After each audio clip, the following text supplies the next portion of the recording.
that continues, especially when it comes to the active terrorists who've had a hand to play when it comes to the Pahalgam terror attack.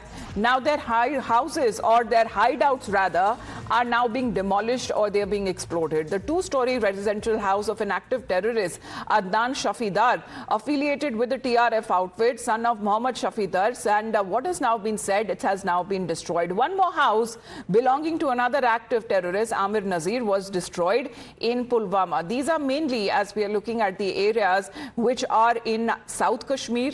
The total number of such houses that have now been blown up by our forces have now gone up to 8. So we have Pradeep with us right now. Pradeep, in the last 48 hours, military level action on ground, in particular South Kashmir, that we are looking at, active terrorists who are affiliated with terror groups who may have also had a hand to play when it comes to the Pahalgam terror attack. They are being identified and their houses are now being blown up, or their hideouts rather are being blown up.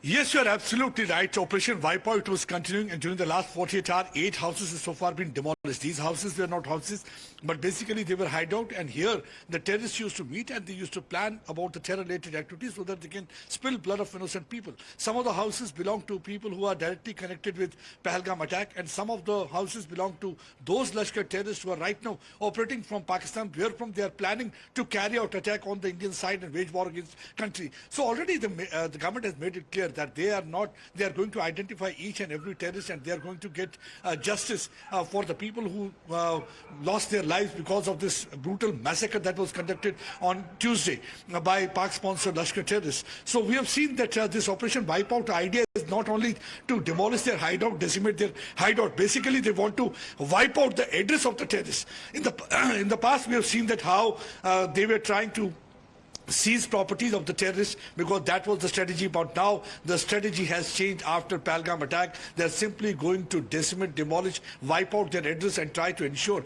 that this is going to send shiver down the spine of even the overgrown worker, because this is the only way they feel that they will be able to dismantle ecosystem of terror. This is the ecosystem that provides oxygen to terrorists operating on Indian side, and it has already sent shivers down the spine of the TRF outfit. We have seen that when Pahalgam attack took place, TRF came out with their press release saying that they are responsible for this attack and they have carried out this attack. They gave several reasons for that. One of the reasons was that how India is trying to bring in demographic change. But after this action initiated by Indian security forces, one can see that TRF too is scared. And yesterday they said that they have nothing to do with Pahalgam attack, and the same denial, the denial that Pakistan is into. And we have seen the Pakistan is also really scared and worried about what really is happening on the India side, because they never thought that India is going to take so many strong decisions. One is the coercive diplomacy already has rattled Pakistan. We have seen the kind of a statement coming from their leaders, because sometimes they say, Shahbaz Sharif said that they want a neutral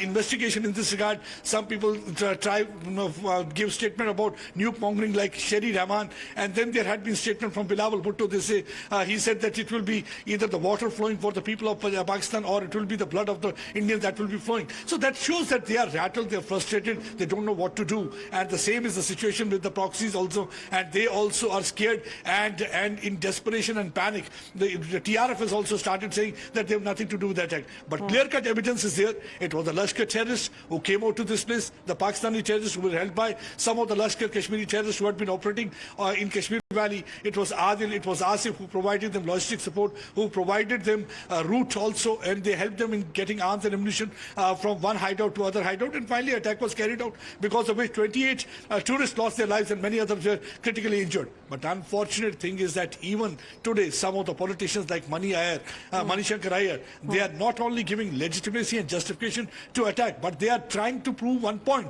that Kashmir is a dispute. When they give a statement, this is an unfinished agenda of partition. Because when you say unfinished agenda of partition, you are speaking Pakistan line. That means he is trying to convey that time in 47, majority of the population was Muslim, but the ruler was Hindu. The ruler decided fate of the Muslim majority population, but he has forgotten one thing, and that time Sheikh Abdullah and others, they decided to stay with India because majority of the Kashmiris wanted to be with India because they saw future with secular India rather than being with Islamist Pakistan. That is what we have seen throughout years, how they participated in election in large number and they had faith in democracy. And just only months back only, we saw that there had been election. People in large number came out to vote. What does that indicate?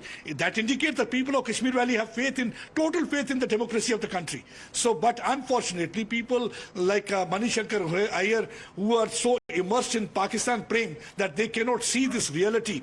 He has forgotten that till 90 there was no problem. Yes. Because had it been unfinished agenda, there would have been problem. Problem only started when Pakistan started pumping in arms and ammunition, when Pakistan started training Kashmiri youth, when Pakistan started pushing terrorists into this side of the border. Because since then we have seen that how Pakistan had been able to tear apart that composite culture of Kashmir Valley. 5 lakh Kashmiri Pandits were forced to abandon their hearths and home because of their faith. This would not have happened had gun culture not been here. So it all but Pradeep, when it comes to the identity of these terrorists that has now been established, as far as when it comes to Pahalgam attack is concerned, rewards that have also been announced, and it's a matter of time now when they will be hunted down and neutralized.